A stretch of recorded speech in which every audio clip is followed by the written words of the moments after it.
Highway Traffic Act. And it's going to make it illegal to overtake a snowplow unless there's an open lane. Very in favor of this. I've met with the contractors in my area. I think we all have in Northern Ontario. And make it clear, we don't agree. The official opposition has not agreed for a long time with the way the contracts were put out. But we have no qualms with the contractors who are doing the work. They bid on contracts that the government puts out.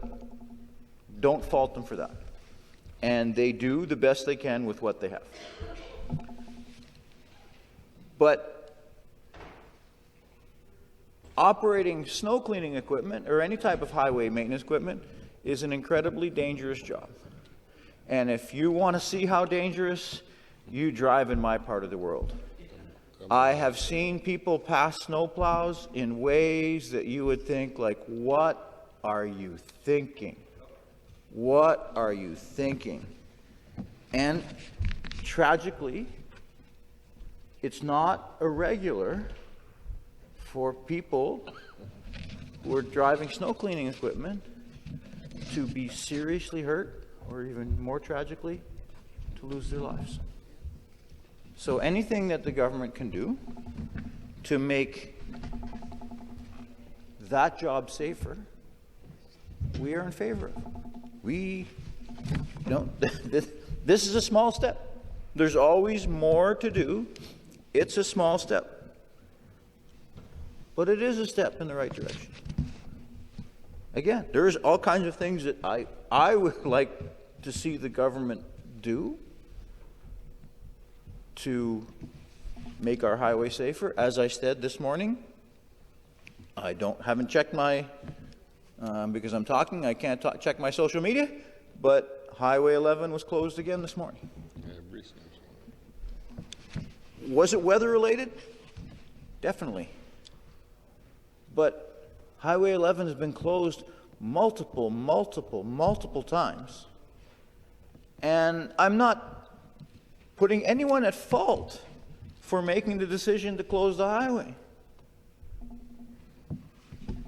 But I don't think we can repeat this enough, that when you're on Highway 11 in the winter and you pass that sign in North Bay and the sign says the highway's closed, if you're somewhere there, you're on your own.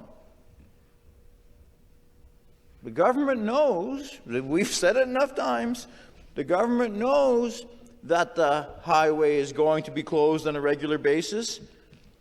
But there's no detours there either. So for big sections of the Trans-Canada, you're stuck there.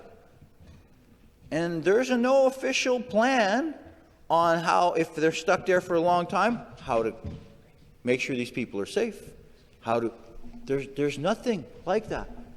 That would be a worthy strategy. Put some money in. There are local volunteer groups who want to do this, who are doing this on their own with no real help from the government.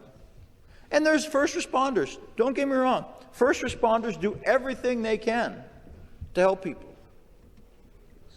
But this isn't a once in 100-year emergency. This has happened, like I believe, and don't quote me but when the last time I spoke about this, it was 12 times, and just by my memory, Highway 11 has been closed at least twice since. And Highway 11 is a Trans-Canada highway. 48 hours in Cap. Okay. Yeah, the member from Mushkegowuk, James Bay, Highway 11 was closed for 48 hours in Kapuskasing. Wow. The Trans-Canada highway. So, and we will keep bringing this up. And this isn't a partisan issue. This isn't. So, changing the Highway Traffic Act to make it a bit more safe for snowplows and for sanders and for anyone else who works in the highway, we are 100% in support of that. 100%.